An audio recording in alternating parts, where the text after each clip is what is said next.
భద్రాద్రి కొత్తగూడెం జిల్లా సింగరేణి బొగ్గు గనుల టెండర్లలో అవకతవకలపై సిబిఐ విచారణ జరపాలని బీఆర్ఎస్ నేతలు డిమాండ్ చేస్తున్నారు. టెండర్లలో సైట్ విజిట్ విధానాన్ని అక్రమ టెండర్లో రద్దు చేయాలని కోరారు. కొత్త టెండర్లకు రాష్ట్ర పార్టీ పిలుపునిచ్చిన నేపథ్యంలో కొత్తగూడెం సింగరేణి ప్రధాన కార్యాలయం ఎదుట బీఆర్ఎస్ పార్టీ ఆధ్వర్యంలో ధర్నా చేపట్టారు. ఇదే అంశానికి సంబంధించి మరింత సమాచారం జిల్లా అధ్యక్షుడు రేఖ కాంతారావు, ఖమ్మం ఎంపీ వద్దిరాజు రవిచంద్రతోటి మా ప్రతినిధి నవీన్ మరింత సమాచారాన్ని అందిస్తాడు.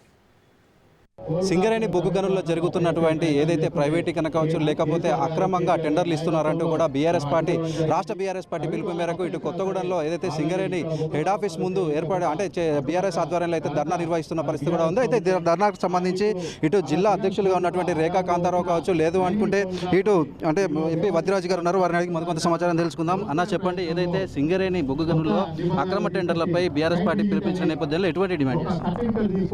ఖచ్చితంగా ఈ అక్రమ టెండర్లన్నీ కూడా బయటపడాలంటే ప్రధానంగా మరి రేవంత్ రెడ్డి గారికి దమ్ము ధైర్యం ఉంటే సిబిఐ విచారణ కోరాలని చెప్పేసి బీఆర్ఎస్ పార్టీ డిమాండ్ చేస్తూ ఉంది. ఎందుకంటే అంతకుముందు మైనస్ టెండర్లు జరిగినటువంటి టెండర్లు ఇప్పుడు ఎక్సెస్ కూడా టెండర్లు అంటే 20% దాకా ఎక్సెస్ జరిగింది. మరి ఇవన్నీ కూడా గతంలో ఎక్కడ కూడా లేనటువంటి ఒక విధానాన్ని తీసుకొచ్చి సైట్ విజిట్ అనే పేరుతో తీసుకొచ్చినటువంటి విధానాన్ని రద్దు చేయాలని చెప్పేసి మేము డిమాండ్ చేస్తా ఉన్నాం. ఏది ఏమైనా కానీ సింగరేణి కార్మికులకు కానీ లేకపోతే తెలంగాణ రాష్ట్రానికి కానీ నష్టం జరిగేటువంటి ప్రయత్నం చేస్తూ ఉన్నారు రేవంత్ రెడ్డి గారు. మరి ఇది ఎవరైతే ప్రశ్నిస్తూ ఉన్నారో మా నాయకులు, మా కేంద్ర నాయకులు ఎవరైతే ఈ అవినీతి పైన అక్రమాల మీద ఎవరైతే మాట్లాడుతూ ఉన్నారో మరి మాట్లాడిన వాళ్ళందరినీ కూడా గొంతు నొక్కేటువంటి ప్రయత్నం చేస్తూ ఉన్నారు. జైల్లో పెట్టాలనేటువంటి కుట్ర చేస్తూ ఉన్నాడు తప్ప డైవర్షన్ పాలిటిక్స్తో టైంపాస్ చేస్తూ ఉన్నాడు. అది సరైన పద్ధతి కాదు అని చెప్పేసి యావత్ ప్రజానికం మరి రాష్ట్ర ప్రజానికం గమనించాలి. మరి ఈ కాంగ్రెస్ ప్రభుత్వం చేసేటువంటి అక్రమాలపైన బీఆర్ఎస్ పార్టీ స్పందించినటువంటి తీరును చూసి మరి నివ్వెరపోయినటువంటి కాంగ్రెస్ పార్టీ ఈరోజు ఏదో విధమైన కుట్ర ద్వారా మరి జైల్లో పెట్టేటువంటి ప్రయత్నం చేస్తే ఇది సరైన పద్ధతి కాదు అని చెప్పేసి బీఆర్ఎస్ పార్టీ డిమాండ్ చేస్తుంది.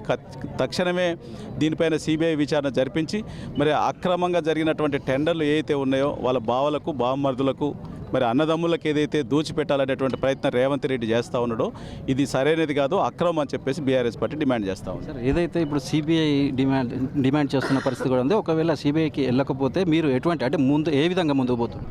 ఈ అక్రమంగా జరిగినటువంటి టెండర్లు ఏదైతే ఉన్నాయో ఇవన్నీ కూడా ఈ రాష్ట్ర ప్రభుత్వం రద్దు చేసేంత వరకు కూడా బీఆర్ఎస్ పార్టీ పెద్ద ఎత్తున పోరాటం చేస్తూనే ఉంటుంది, పోరాటం కొనసాగిస్తూనే ఉంటుంది. అవినీతి అక్రమాలపైన మరి నిరంతర కార్యక్రమం తీసుకుంటాం.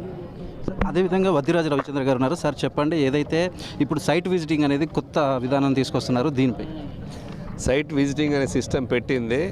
దాన్ని ఎట్లయితే టెండర్లు వేసుకోవాలో ఎవరికి ఇవ్వాలో దాన్ని మాత్రమే ఆ సర్టిఫికేట్ పొందిన వాళ్ళు మాత్రమే టెండర్లో పార్టిసిపేట్ అవుతారు. అలా పార్టిసిపేట్ అవ్వాలంటే సైట్ విజిట్ సర్టిఫికేట్ ఇచ్చిన వాళ్ళు ఎవరైతే వాళ్ళ మనుషులు మాత్రమే ఇస్తారు. వేరే వాళ్ళకి కొత్త వాళ్ళకి టెండర్ వేయడానికి ఆ సర్టిఫికేట్ ఇవ్వరు. వాళ్ళతో డీల్లో ఉన్న వాళ్ళకు వాళ్ళ ఒప్పందాలు కుదుర్చుకున్న వాళ్ళకి మాత్రమే అది వస్తుంది.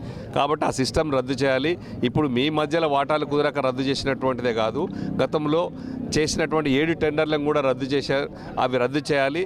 మేమిచ్చినటువంటి తెలంగాణ రాష్ట్ర ప్రభుత్వం ఇచ్చినటువంటి వెంకటేష్ కానీ శ్రీరాంపూర్ 2 కానీ -2 ద్వారా మేము టెండర్లు ఇస్తే అవి కాంట్రాక్ట్లకు ఇస్తే వాటి క్యాన్సిల్ చేసుకొని +7కి మళ్ళీ ఇచ్చారు. అదైతే ఎట్లయితే చేశారో ఇప్పుడు మీరు ఇచ్చిన టెండర్లన్నీ కూడా ప్లస్ ఇవన్నీ తీసేసి రద్దు చేసి మరి మైనస్ టెండర్లుగా ఇచ్చి ప్రజలకు, తెలంగాణ రాష్ట్ర ప్రజలకు, సింగరేణి కార్మికులకు న్యాయం చేసే విధంగా పోరాటమే మా బీఆర్ఎస్ పార్టీ లక్ష్యం.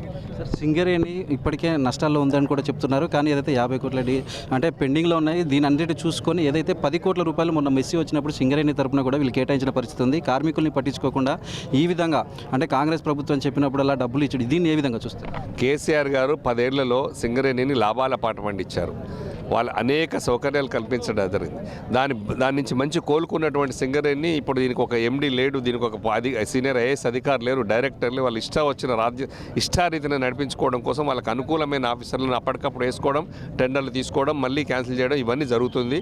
ఇంటర్నల్గా వాటాలు కుదరకుండానే వచ్చినటువంటి డీల్ బయటకు వచ్చింది. ఎక్కడైనా సైట్ విజిట్ సర్టిఫికేట్ ఈ దేశంలో కాదు ఏ దేశంలో ఉండదు. ఇది ఒక కొత్త సిస్టమ్ క్రియేట్ చేసి దాన్ని ఇప్పుడు రద్దు చేయాలి. సిబిఐ విచారణ జరిపించేదాకా మా బీఆర్ఎస్ పార్టీ పోరాడుతుంది. మొత్తంగా మన సింగరేణికి సంబంధించినటువంటి ఓపెన్ టెండర్లు కావచ్చు లేకపోతే వీటన్ని టెండర్లలో జరిగేటటువంటి అక్రమాలపై ఏదైతే న్యాయ విచారణ చేయకపోతే బీఆర్ఎస్ పార్టీ మరికొంత ముందుకెళ్లేందుకు కూడా సిద్ధంగా ఉంటుందని కూడా వీరు చెప్తున్న పరిస్థితి కూడా ఉంది. కెమెరామెన్ మధుతో నవీన్, రాజ్ న్యూస్, భద్రాద్రి జిల్లా.